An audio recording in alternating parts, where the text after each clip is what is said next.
அஸ்ஸலாமு அலைக்கும் வரஹ்மத்துல்லாஹி வபரகாத்துஹு. பிறரை மன்னிப்பது. அல்லாஹுடைய தூதர் ஸல்லல்லாஹு அலைஹி வஸல்லம் அவர்கள் கூறினார்கள், உனக்கு அநீதம் இழைத்தவர்களை மன்னிப்பாயாக. இந்த செய்தி உக்பத் இப்னு ஆமிர் ரலியல்லாஹு அன்ஹு அவர்கள் மூலமாக அறிவிக்கப்பட்டு ஸஹீஹு தர்கீப் என்ற நூலிலே 2536 என்ற எண்ணிலே பதிவு செய்யப்பட்டிருக்கிறது. இந்த விஷயத்திற்கு ஒரு வரலாற்று பின்னணி ஒன்று இருக்கிறது. உக்பத் இப்னு ஆமிர் ரலியல்லாஹு அன்ஹு அவர்கள் அல்லாஹுடைய தூதர் ஸல்லல்லாஹு அலைஹி வஸல்லம் அவர்களிடம் வந்து, அல்லாஹ்வின் தூதரே, நற்செயல்களில் மிகச்சிறந்ததை எனக்கு அறிவித்துக் கொடுங்கள் என்று கேட்டுக்கொண்ட போது, அல்லாஹுடைய தூதர் ஸல்லல்லாஹு அலைஹி வஸல்லம் அவர்கள், உக்பாவே, உன்னை துண்டிப்பவர்களோடு சேர்ந்து வாழ்ந்து வா, உமக்கு கொடுக்காதவர்களுக்கு கொடுத்து வருவீராக, உமக்கு அநீதம் இழைத்தவர்களுக்கு அப்படி அநீதம் இழைத்தவர்களை புறக்கணித்து விடுவீராக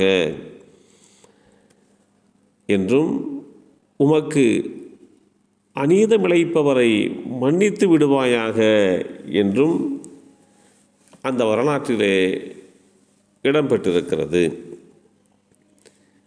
இஸ்லாமிய மார்க்கத்தின் வழிகாட்டுதலை ஏற்றுக்கொண்ட ஒரு தெளிவான இஸ்லாமியர் மன்னிக்கும் மாண்பாளராக திகழ வேண்டும் என்று வழிகாட்டி தரப்பட்டிருக்கிறோம்.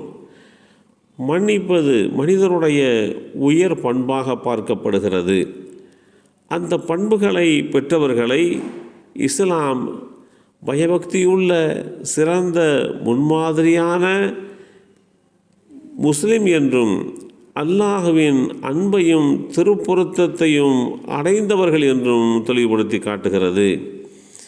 வேதமறை குர்ஆனிலே அல்லாஹ் குறிப்பிடுகின்ற போது, நன்மையும் தீமையும் சமமாக மாட்டாது, நீங்கள் தீமையை நன்மையை கொண்டே தடுத்து கொள்வீராக, அப்பொழுது யாருக்கும் உமக்குமிடையே பகைமை இருந்ததோ அவர் உற்ற நண்பரை போல் ஆகிவிடுவார். அல் குர்ஆன் அத்தியாயம் 41 வசனம் 34 தெளிவுபடுத்தப்பட்டிருக்கிறது.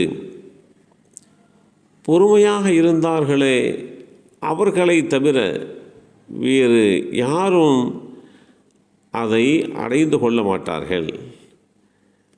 மகத்தான நற்பாக்கியம் உடையவர்களை தவிர வேறு யாரும் அதை அடைந்து கொள்ள மாட்டார்கள் என்று வேதமறை குர்ஆன் தெளிவுபடுத்தி காட்டுகிறது. ஒரு தீமையை எப்போதும் தீமையால் எதிர்கொண்டால் மனிதனுடைய உள்ளங்கள் குரோதங்களுக்கும் பகைமைக்கும் ஆளாகிவிடும். அதே தீமையை நன்மையால் எதிர்கொண்டால் அதனுடைய காரணத்தினால் கோபத்தின் மூலமாக ஏற்படுகின்ற பிரச்சனைகள் அணைந்து மனம் கொதிப்படைவதிலே இருந்து அமைதியாகி குரோதம் எனும் அழுக்குகளிலே இருந்து தூய்மையாகிவிடும். அதன் மூலம் விரோதிகளான இருவர்கள் ஒருவரை ஒருவர் நேசிக்கக்கூடிய நண்பர்களாக மாறிவிடுவார்கள் என்கின்ற இந்த செய்தியையும் இஸ்லாம் மிக தெளிவாக எடுத்துச் சொல்கின்றது. இந்த அடிப்படையிலே புனிதமான ரமலான் மாதத்திலே மன்னிக்கக்கூடிய பகுதிகள் என்று ஒரு பகுதி இருக்கிறது. அந்த பகுதியிலே மன்னிப்பை தன்னை படைத்த இரட்சகரிடத்திலே வேண்டிக் கொள்ளுங்கள் என்றும் நாம் வழிகாட்டி தரப்பட்டிருக்கிறோம். அதே வேளையிலே நம்மிடத்திலேயும் பிறரை மன்னிக்கக்கூடிய அந்த தயாள குணம் இருக்க வேண்டும் என்கின்ற விஷயங்களை உணர்ந்து கொண்டு ஒவ்வொரு விஷயங்களிலேயும் மன்னிப்பவராக இருக்க வேண்டும். நாம் பிறரை மன்னிப்பதன் மூலமாக அல்லாஹ் நம்மை மன்னிப்பான் என்கின்ற நிலைக்கு நம்மளை தயார்படுத்தி கொள்ள வேண்டும். எல்லாம் வல்ல அல்லாஹ்வுக்கு சுப்ஹானஹு தஆலா அப்படிப்பட்ட நல்லோர்களாக நம்மையும் நம் சந்ததிகளையும் ஆக்கி வைப்பானாக. அஸ்ஸலாமு அலைக்கும் வரஹ்மத்துல்லாஹி வபரகாத்துஹு.